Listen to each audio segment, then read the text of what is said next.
Let's all give a big round of applause tonight to our MCs, Lou Schneider and Monica Rosenthal. They are incredibly busy people, and we are thrilled they could be here with us this evening. Also, I'd like to acknowledge all of our public officials who carved time out of their busy schedules to be with us, and I want you to know that these particular individuals were invited here because they've made it a point to speak out for children, and they supported the kinds of thinking and initiatives that the Everychild Foundation has embraced with its grants and advocacy.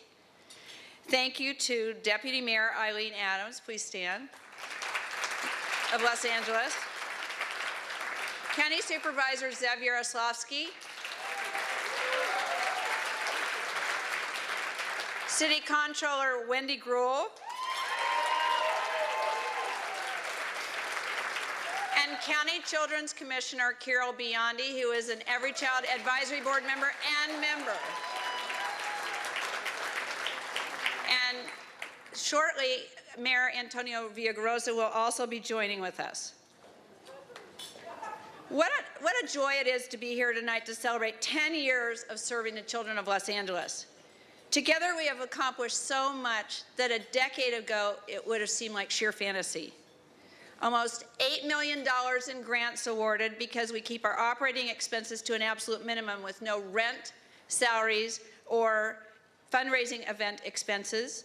Over 350,000 children served, individual children served. 10 new spin-off groups based on the Everychild model, some as far away as London, believe it or not. There's actually 2 in London now. And actually, Carol Palladini is here from the Santa Barbara group that we inspired. A public policy committee that has helped to impact legislation impacting children. Replications of the innovative projects that we have funded, the list goes on. Our tagline is Women Reinventing Philanthropy. So will all the women of the Everychild Foundation please stand?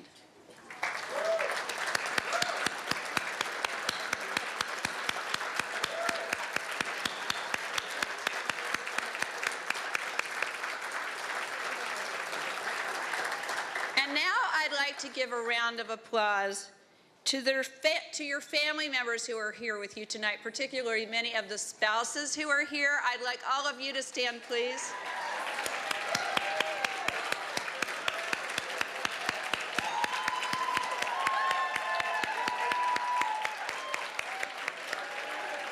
And also our advisory board members. I know there's a number of you here. One is actually on crutches, so I won't make you stand, Father Donny. But thank you to our advisory board members who've been with us for many years.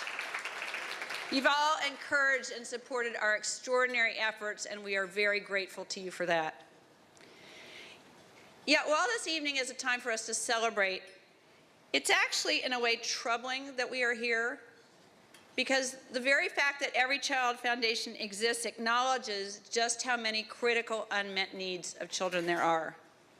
And frankly, when I look back to 10 years ago, I only now realize that many of us, myself included, actually had no idea just how dire some of those needs were and would still be today.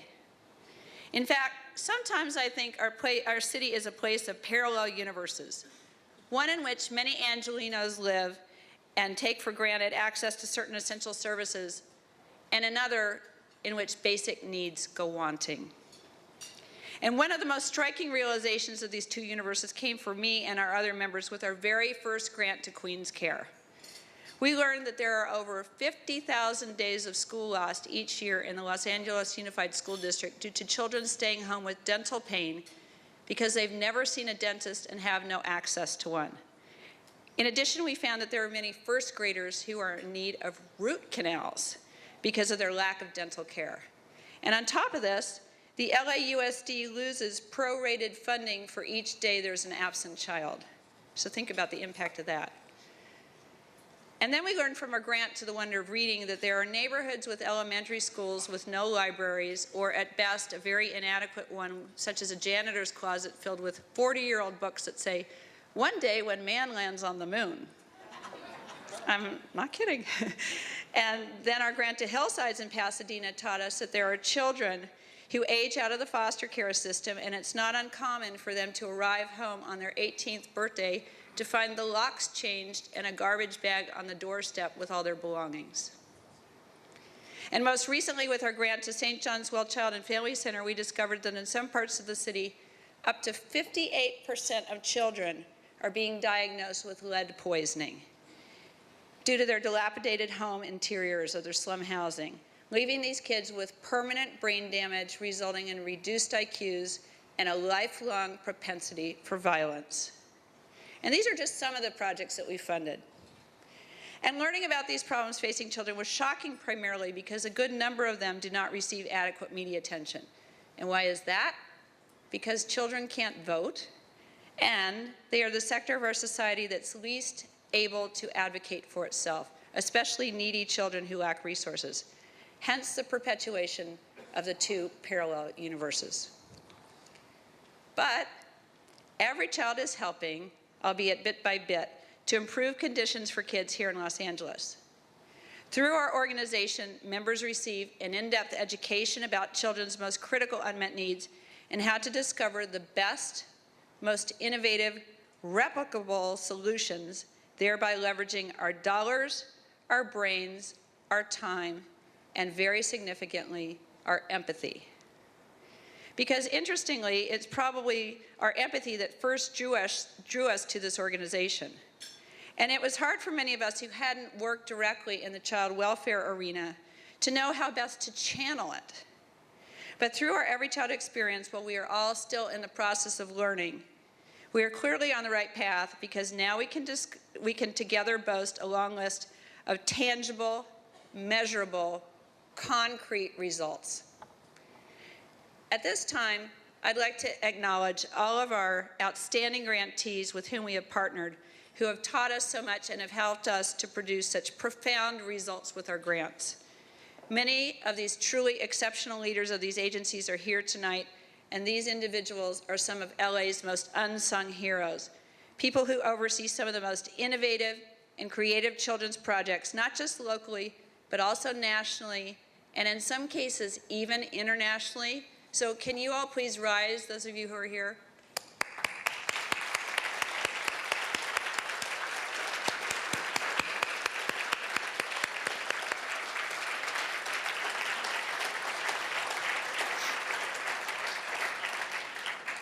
In closing, thank you, women of Everychild, for giving me the honor and the privilege of joining with you in changing the landscape of our city for children. One of the great perks of this organization has been the opportunity for us to form so many meaningful friendships with each other in the process. And I know I don't just speak for myself when I say that in this room tonight are some of the best friends that you could ever make. And let's just face it, Everychild really does attract a pretty groovy bunch of gals, to steal an adjective from Jeff Bridges.